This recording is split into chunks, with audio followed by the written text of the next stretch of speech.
Assalamu alaikum student. Today in our fifth lecture we will talk about recombination.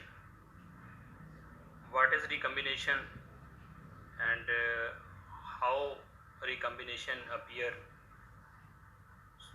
So इसमें recombination के हवाले से जो हम बात करेंगे वो बेसिकली meiotic recombination होगी. Recombination मीन जैसा हमने लास्ट लेक्चर में बात की थी लिंकेज के हवाले से, डिस्कवरी ऑफ लिंकेज में कि जीन आपस में लिंक्ड होते हैं और एक केस में फिर हमने उनके लिए कपलिंग, फिजिकल कपलिंग और रिपल्शन की टर्म जो है वो इंट्रोड्यूस करवाई थी. तो उसी के आगे ये कंटिन्यूटी है कि रिकम्बिनेशन क्या है. रिकम्बिनेशन जो है इसमें हम बात करेंगे कि जीन्स जो क्रोमोसोम पे पाए जाते हैं उनका आपस में कोई लिंक है या नहीं है. क्या पेरेंटल टाइप जीन्स ही नेक्स्ट जनरेशन में शिफ्ट होते हैं या कोई इसमें नया कम्बिनेशन भी सामने आता है. तो ये रिकम्बिनेशन बेसिकली बेस्ड करती है ऑन मियोसिस. हमें पता है गैमीट फार्मेशन जब होती है तो उस वक्त मियोसिस होती है और मियोसिस के रिजल्ट के तौर पे आगे गैमीट्स फार्मेशन होती है. जो गैमीट्स बनते हैं वो फिर फर्टिलाइजेशन में इन्वॉल्व होते हैं. तो नेक्स्ट जो ऑफस्प्रिंग बनते हैं वो ऑफस्प्रिंग क्या पेरेंटल टाइप होते हैं या रिकम्बिनेंट होते हैं. कुछ न्यू ट्रेड्स के साथ सामने आते हैं. तो इसमें फिर हमने ये देखना है कि पेरेंटल टाइप कैसे हो सकते हैं और आगे अगर ये रिकम्बिनेंट टाइप इंडिविजुअल आ रहे हैं तो वो किस हद तक हो सकते हैं. यानी ये रिकम्बिनेशन बेसिकली इसमें कंडीशनड है विद मियोसिस. सो फिर हम आगे चल के इसमें देखेंगे कि ये जो मियोटिक रिकम्बिनेशन है ये क्यों कर होती है, इसका मेंडल के सेकंड लॉ के साथ, लॉ ऑफ इंडिपेंडेंट सॉर्टेमेंट के साथ क्या ताल्लुक है और या मियोसिस की जो क्रॉसिंग ओवर है उसके साथ इसका क्या लिंक है. तो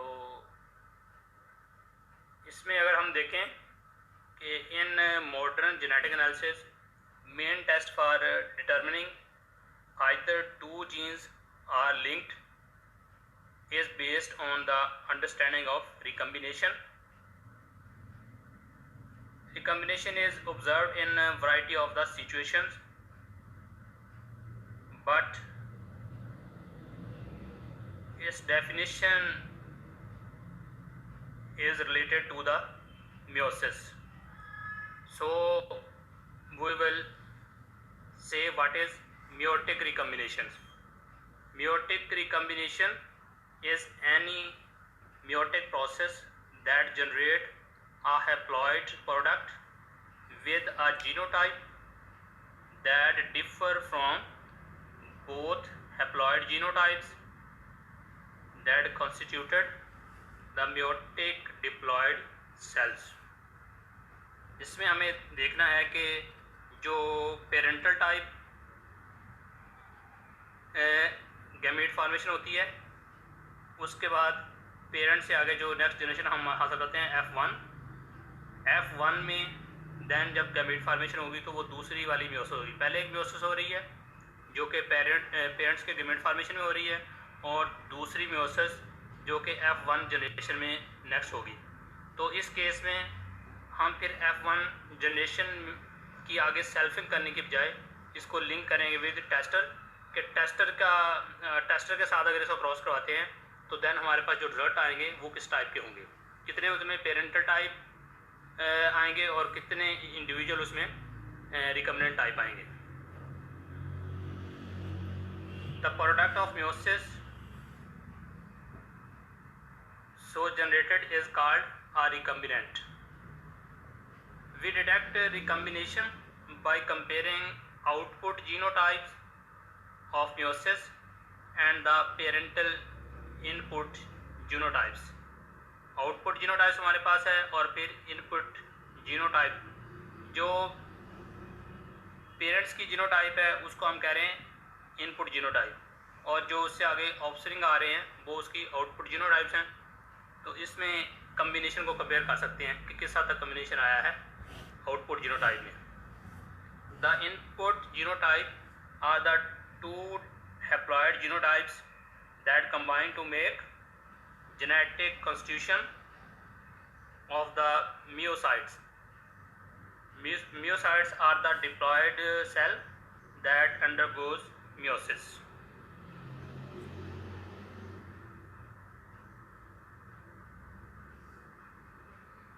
इसमें इस इमेज में आप देखें कि इनपुट जो जीनोटाइप है वो बेसिकली होमोजाइगस डोमिनेंट और होमोजाइगस रिसेसिव पेरेंट की जीनोटाइप है, जिसको गैमेट की फॉर्म में शो किया हुआ है A capital B capital A small B small.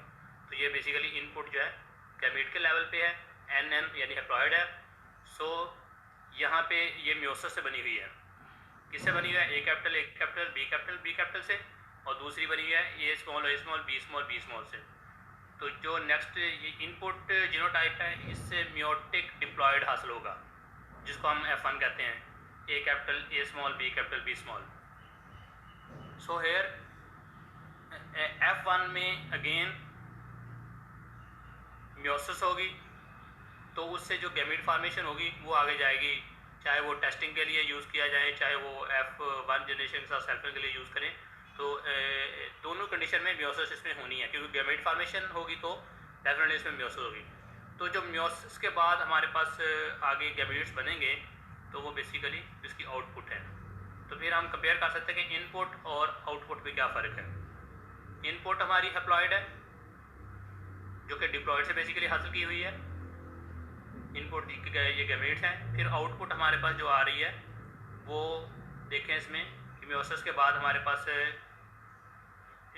4 types के इसमें गैमेट्स बन रहे हैं, A capital B capital A small B small, जो कि आप देखें कि इनपुट जीनोटाइप के साथ मैच कर रहे हैं, यानी पेरेंटल टाइप है ये। और जो दूसरे इसमें गैमेट हैं A capital B small A small B capital, तो ये रिकम्बिनेंट्स हैं। सो इसमें देखें इनपुट और आउटपुट में क्या फ़र्क है। इनपुट में जो पेरेंटल टाइप हैं वो आउटपुट में भी आ रहे हैं, लेकिन आउटपुट में जो रिकम्बिनेंट्स आ रहे हैं वो पेरेंटल टाइप में नहीं है, यानी कि इनपुट में वो शामिल नहीं है। सो ये रिकम्बिनेंट क्यों कर रहे हैं, इसकी रीज़न क्या है, ये आगे जाके डिस्कस होगा।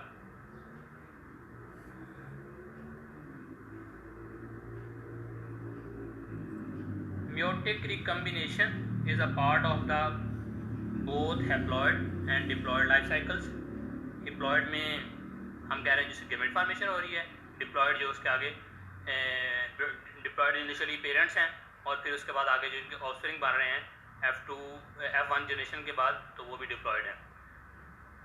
तो हैप्लॉइड डिप्लॉइड साइकिल साथ साथ है इसमें, जिसमें हम देख सकते हैं कि मियोटिक रिकम्बिनेशन, क्योंकि मियोसिस 2 स्टेजेस पे हो रही है, एक F1 से पहले एक F1 के बाद। However, detecting the recombinants in haploid cycles is simple or straightforward, whereas detecting them in diploid cycles is more complex. The input and output types in haploid cycles are genotypes of individuals and may be resulted directly from the phenotypes. The input and output types in diploid life cycles are gametes, because we must know the input gametes to detect recombinants in a diploid cycle. सो इसके लिए क्या है कि it is a preferable to have a pure breeding parents. ये diploid type होंगे, pure breeding parents. Then हम इसमें देखेंगे कि जब इनमें मियोसिस होती है तो रिकम्बिनेंट्स की क्या फ्रीक्वेंसी है, किस हद तक रिकम्बिनेंट्स आ रहे हैं, रिकम्बिनेंट्स कितने आ रहे हैं और पेरेंटल टाइप इसमें कितने हैं।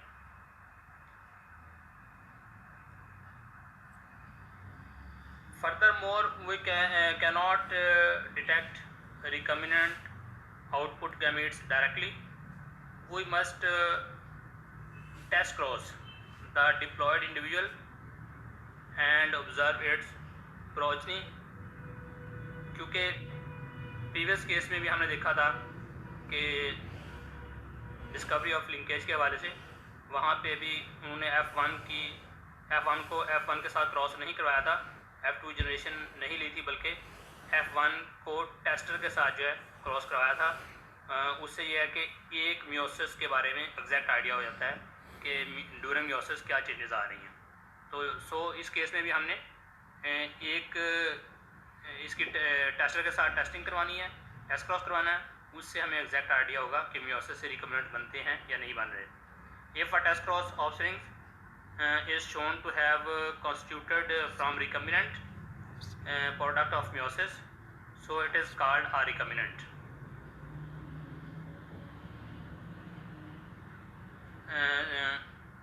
So notice again that the test cross allows us to concentrate on one meiosis and prevent ambiguity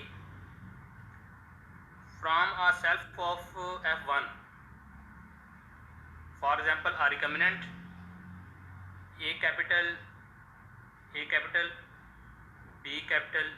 B small offsprings cannot be distinguished from A capital, B capital without further crosses.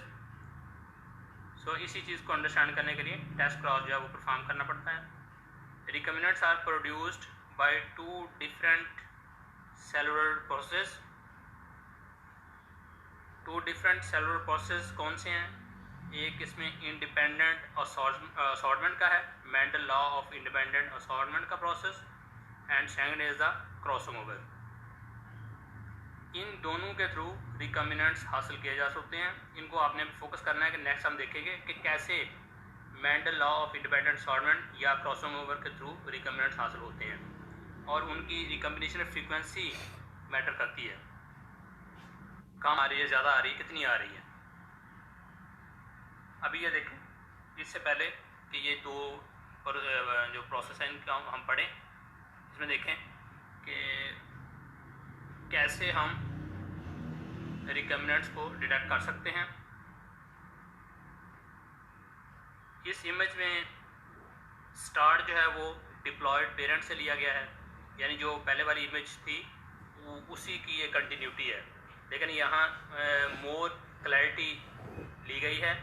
Parents को भी साथ consider किया गया है कि parents A capital, B capital cross with A small, B small।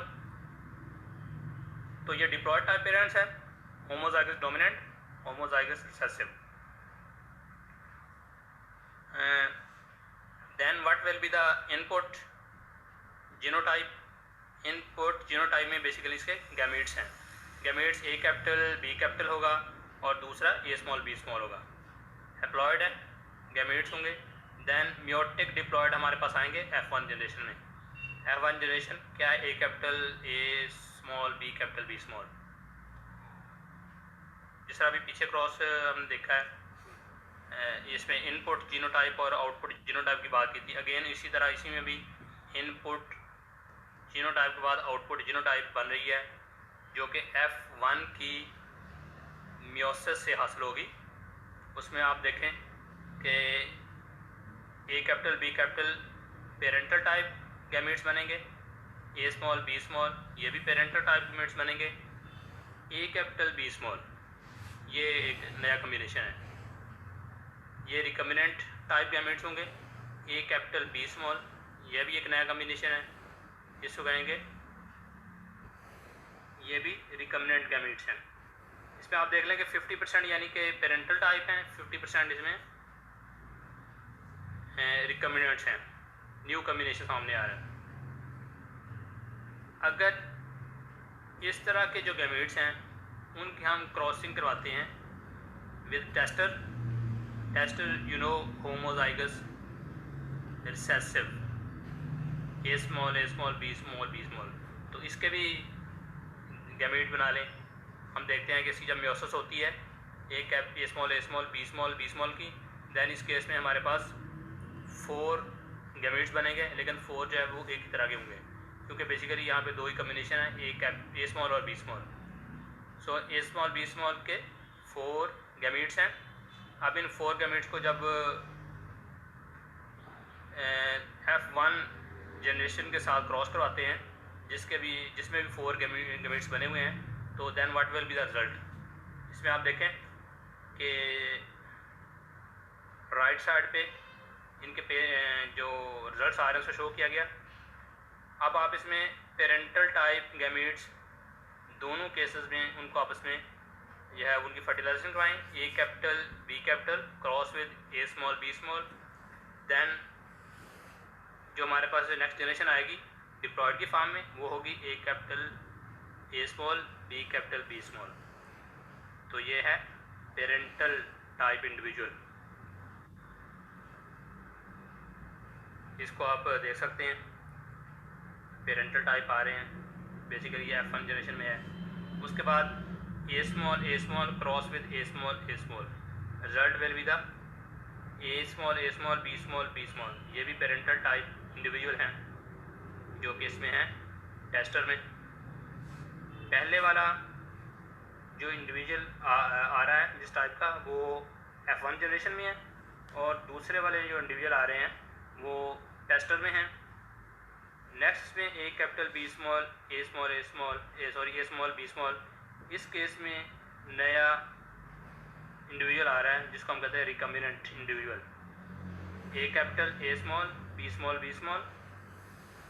और fourth one का जो कम्बिनेशन है उसमें हमारे पास भी रिकम्बिनेंट टाइप इंडिविजुअल आ रहा है, A small B capital B small.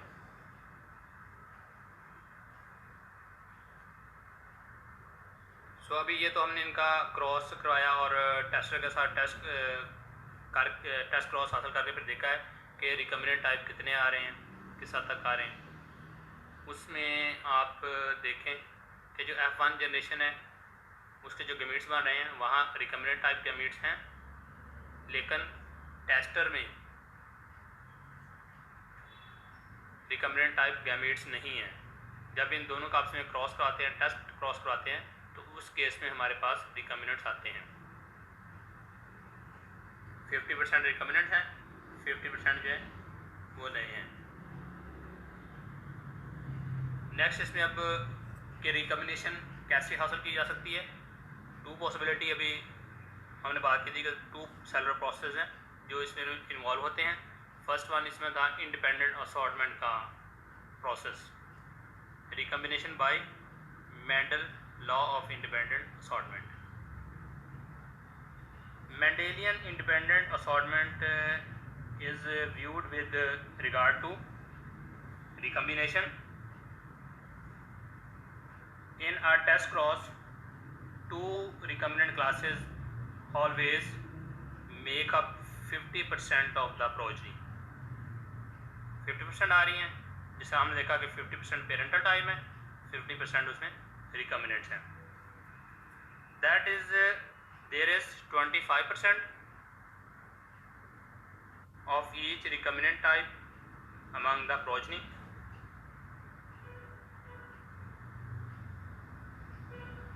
ये वाला क्रॉस में देखें,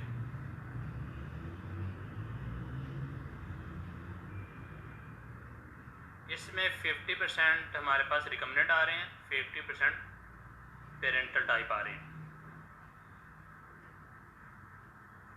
पेरेंटल टाइप में क्रोमोसोम को अलग अलग शो किया गया हुआ है, यानी होमोलोगस क्रोमोसोम, और इस पे जीन जो है वो एक दूसरे से अलग अलग हैं, दोनों जीन ए और बी दोनों केसेस में। सो फिर इनके जब टेस्टर के साथ टेस्ट क्रॉस करवाया, हमारे पास जो इंडिविजुअल आए हैं उसमें आप देखें कि अगर 100% है, 100% में से 50% पेरेंटल टाइप है, 50% रिकम्बिनेंट टाइप है जो टेस्ट क्रॉस प्रोजेनिस में आ रही है। 50% पेरेंटल टाइप जो हैं उसमें एक तरह के जो पेरेंटल टाइप हैं वो 1/4 जो कि 25% बनता है, और दूसरा पेरेंटल टाइप भी 25% है। 50 टोटल है तो 25 पेरेंटल टाइप हो गए। रिकम्बिनेंट इसमें वो भी 1/4 मीन 25%, 1/4 25%. तो recombinant types are also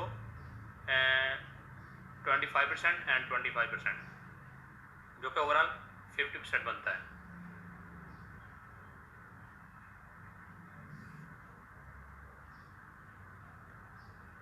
This diagram shows two chromosome pairs of a diploid organism with A capital and A small on one pair and B capital and B small on the other. इसमें दोनों जो jeans हैं वो एक दूसरे से अलग अलग क्रोमोसोम पे हैं, यानी दोनों सेम क्रोमोसोम पे नहीं हैं, क्योंकि इनकी रिकम्बिनेशन फ्रीक्वेंसी 50% है. अगर रिकम्बिनेशन फ्रीक्वेंसी 50% से कम हो तो इट्स मीन के जीन एक ही क्रोमोसोम पे हैं. दोनों जीन ए जीन बी दोनों एक ही क्रोमोसोम पे हैं, इसलिए उनकी रिकम्बिनेशन फ्रीक्वेंसी लेस दैन 50% है. अगर 50% तक है तो इट्स मीन के जीन दो होमोलोगस क्रोमोसोम पे यानी अलग अलग क्रोमोसोम पे हैं, एक पे नहीं है, सेम पे नहीं है, तो इसलिए इनकी रिकम्बिनेशन फ्रीक्वेंसी 50% आई है. तो इस क्रॉस में भी वैसे इनको अलग अलग ही शो किया हुआ है. देखें ए जीन और बी जीन को होमोलोगस क्रोमोसोम पे अलग अलग क्रोमोसोम पे शो किया हुआ है, ए स्मॉल बी स्मॉल को भी अलग अलग शो किया हुआ है, क्योंकि दोनों जीन्स अगर दो अलग अलग क्रोमोसोम पे होंगे जो कि होमोलोगस क्रोमोसोम है, तो उस केस में इंडिपेंडेंट असॉर्टमेंट के चांसेस ज़्यादा हैं, ज़्यादा इंडिपेंडेंट सॉर्ट करेंगे और ज़्यादा कम्बिनेशन आएंगे, जिसको हम कहते हैं रिकम्बिनेशन फ्रीक्वेंसी, वो इसमें ज़्यादा आएगी.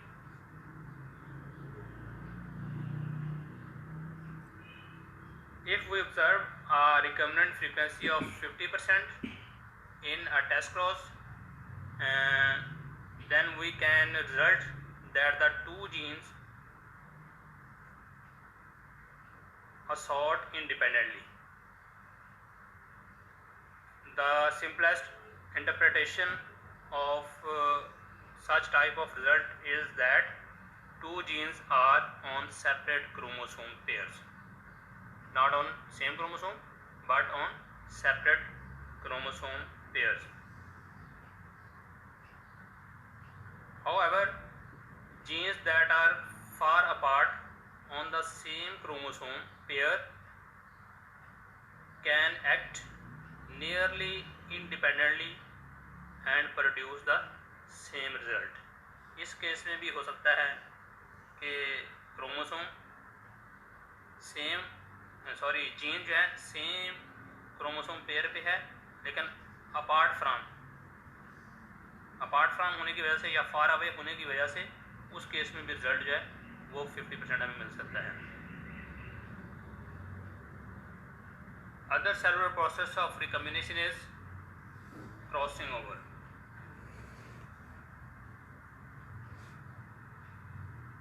क्रॉसिंग ओवर के केस में हमें पता है मियोसिस होती है, और ड्यूरिंग सेल डिवीजन जब मियोसिस हो रही होती है तो उसमें क्रॉसिंग ओवर होती है. अगर क्रॉसिंग ओवर होती है तो फिर रिकम्बिनेशन का लेवल क्या है, अगर क्रॉसिंग ओवर नहीं होती तो फिर रिकम्बिनेशन का लेवल क्या है, क्या रिकम्बिनेशन होगी या नहीं होगी. Crossing over also can produce recombinants. Any two non-sister chromatids can cross over. Non-sister chromatid आपको पता है क्रॉसिंग ओवर के दौरान जो है एक दूसरे से ओवरलैप करते हैं और अपने क्रोमेटिड आपस में एक्सचेंज कर लेते हैं, जिससे फिर ज़ाहिर है जीन्स की पोजीशन चेंज हो जाती है. जिस तरह लास्ट टाइम हमने पढ़ा था इसमें PR और VG, PR और VG के हवाले से, ये PR VG प्लस या PR प्लस VG, तो ये क्रॉसिंग ओवर के रिजल्ट के तौर पे वहाँ रिकम्बिनेशन सामने आई थी, जिसको हमने कहा नॉन एलील कम्बिनेशन आ गए. तो यहाँ भी इस टाइप का ये मैटर है. There is not a crossover between two specific genes in all meiosis, but when there is half the product of that meiosis are recombinant. अगर उसमें हाफ हमें रिकम्बिनेंट टाइप मिल रहे हैं तो फिर इट्स मीन के क्रॉसिंग ओवर हुई है. अगर हाफ रिकम्बिनेंट नहीं है देन इट्स मीन के नो क्रॉसिंग ओवर, बल्कि पेरेंटल टाइप ज़्यादा है, क्रॉसिंग ओवर नहीं होगी. meiosis with no crossover between the genes produces only parental genotype for these genes.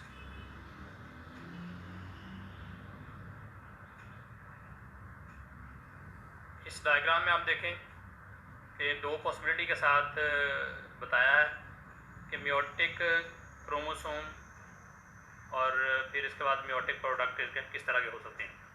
अब मियोटिक क्रोमोसोम जो है इनमें हम देख रहे हैं कि मियोसिस तो डेफिनेटली हो रही है. क्या क्रॉसिंग ओवर हो रही है या नहीं हो रही. फर्स्ट ऑप्शन है कि meiosis with no cross over between the genes. Then आप देख रहे हैं कि मियोटिक प्रोडक्ट जो हमारे पास आ रहे हैं वो पेरेंटल टाइप ही है, यानी A capital B capital, A capital B capital same, A small B small, A small B small, parental type हैं चारों. In other case, meiosis with crossover between the genes. In this case, we may get 50% recombinants and 50% parental type. जब chromatid आपस में non sister chromatid आपस में crossing over करेंगे तो इसके नतीजे में इनके क्रोमेटेड एक्सचेंज होंगे और जीन भी एक्सचेंज कर जाएंगे. तो वो जो जीन एक्सचेंज करने के बाद कम्बिनेशन बनेगा उसको हम कहेंगे कि वो रिकम्बिनेंट्स हैं सारे इसमें. जिस तरह कि आप देख रहे हैं कि A capital B capital parental type है, लेकिन A capital B small recombinant type है, और A small B capital recombinant है, ए स्मॉल बी स्मॉल इसमें पेरेंटल टाइप है.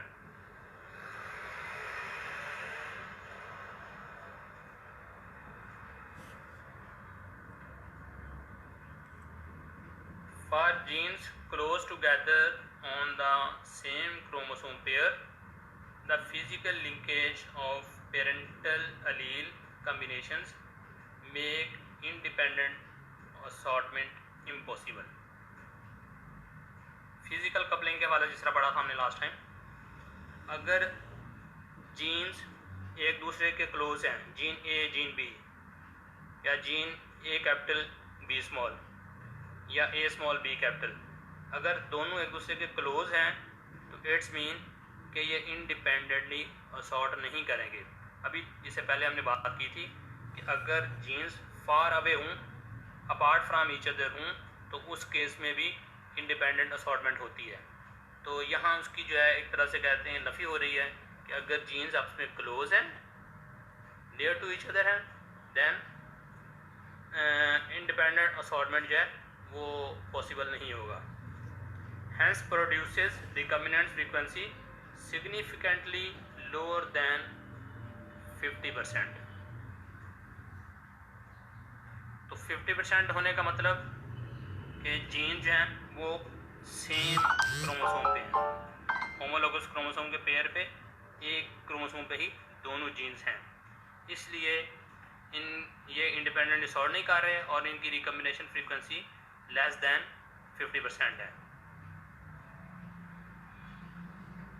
इसमें आपके साथ एक एग्जांपल शेयर कर रहा हूँ. मॉर्गन का डाटा जो उसने स्टडी किया था, उसमें उसने देखा था कि उसके पास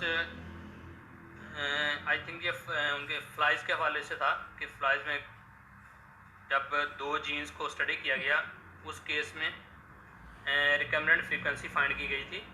recombinant frequency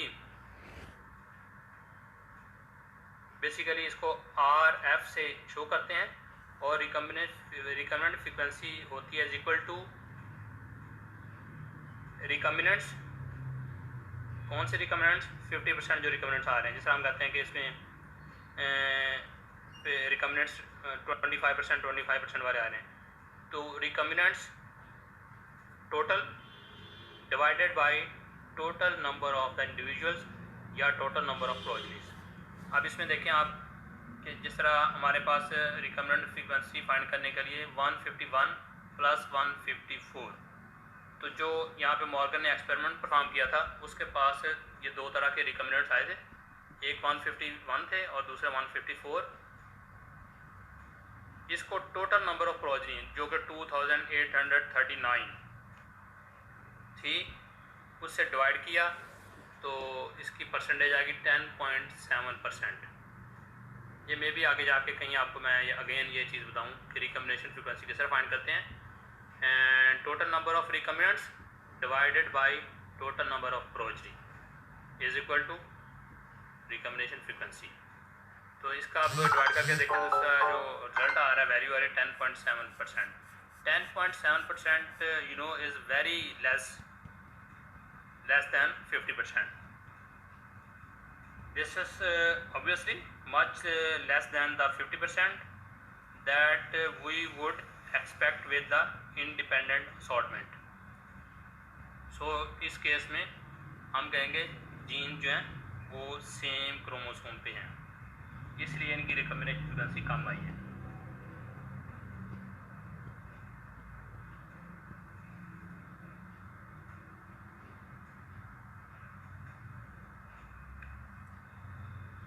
The recombinant frequency arising from linked genes ranging from 0 to 50%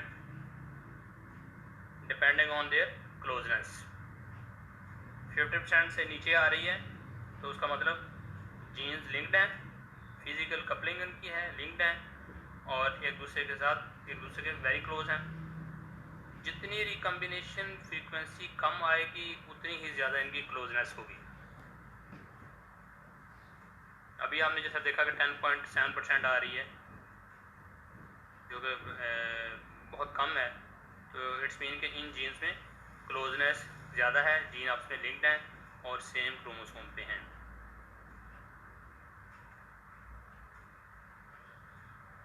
इसका मतलब जो इंडिपेंडेंट असॉर्टमेंट का लॉ है उसके लिए ज़रूरी है कि अगर रिकम्बिनेशन फ्रीक्वेंसी 50% हो तो हम कहेंगे जीन्स दो क्रोमोसोम पे हैं, अलग अलग क्रोमोसोम पे हैं, ए कैपिटल बी स्मॉल या बी कैपिटल, दो अलग क्रोमोसोम पे हैं। या दूसरी ऑप्शन ये है कि अगर रिकम्बिनेशन फ्रीक्वेंसी 50% है तो इट्स मीन कि अगर जीन्स एक ही क्रोमोसोम पे हैं लेकिन वो एक दूसरे से ज़्यादा दूर हैं, apart from each other, that's why recombination frequency is high.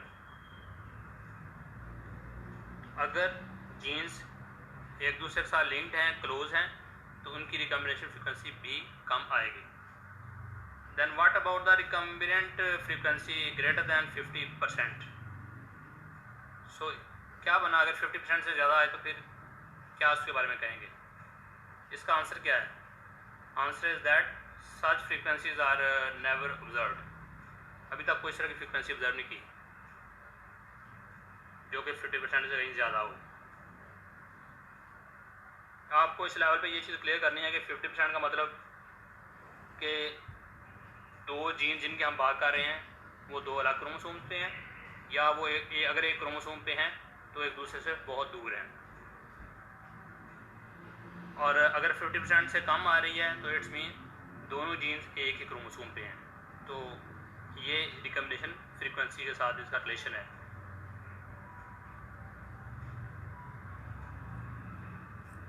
Last पे आप इसमें देख लें कि रिकम्बिनेशन फ्रीक्वेंसी के हवाले से बताया हुआ है कम है या ज़्यादा है। रिकम्बिनेशन फ्रॉम क्रॉसिंग ओवर के नतीजे में जो हमारे पास रिजल्ट आ रहे हैं इसमें आप देखें कि parental type, homozygous dominant, homozygous recessive, इनके फिर गैमेट्स बने हैं। F1 जनरेशन आई जो कि म्योटिक डिप्लॉयड F1 होगी, टेस्टर के साथ इसका टेस्ट क्रॉस करवाया। देन हमारे पास जो पेरेंटल टाइप आ रहे हैं इसमें देखेंगे विद साइन शो किया हुआ है, पेरेंटल टाइप जो हैं ये ग्रेटर दैन 1/4 यानी ये 25% से ज़्यादा है। और दूसरा इसमें पेरेंटल टाइप ये भी 25% से ज़्यादा है। 25% से ज़्यादा अगर होंगे दोनों 25 तो इसका मतलब ये 50% से ज़्यादा हो गए। अगर ये 50% से ज़्यादा हो गए, 100 में से देख लें फिर बाकी कितने परसेंट बचेगा। अगर 50% से ज़्यादा ये वैल्यू है तो जो रिकम्बिनेंट्स हैं वो 25% से, पहली टाइप के जो रिकम्बिनेंट्स हैं वो भी 25% से कम है और दूसरे टाइप के रिकम्बिनेंट्स भी लेस दैन 25% है। सो इसको देखें आप तो इनका टोटल लेस दैन 50% है। तो जो भी यहाँ पे रिकम्बिनेशन की फ्रीक्वेंसी इनकी फिर बनेगी, अगर इनके एग्जैक्ट नंबर ऑफ इंडिविजुअल लें, एग्जैक्ट प्रोजनी को लें, तो वो रिकम्बिनेशन फ्रीक्वेंसी जो है लेस दैन 50% होगी। 50% होगी तो ये 50% क्यों कर हुई है? Due to the crossing over.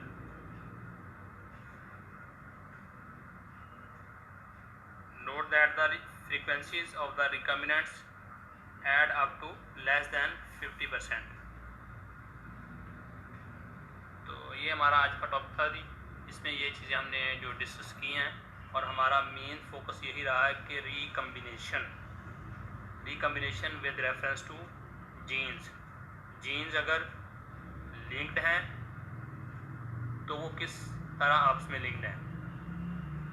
क्या जीन्स होमोलोगस क्रोमोसोम पे अलग अलग हैं, एक जीन एक क्रोमोसोम पे है, एक दूसरा क्रोमोसोम पे है, या फिर जीन्स दोनों ही जीन्स एक ही क्रोमोसोम पे मौजूद हैं। तो इसको हमने आज डिस्कस किया है कुछ क्रॉसेस के थ्रू और कोशिश की है कि आप लोगों की इसके बारे में एक अंडरस्टैंडिंग बन जाए।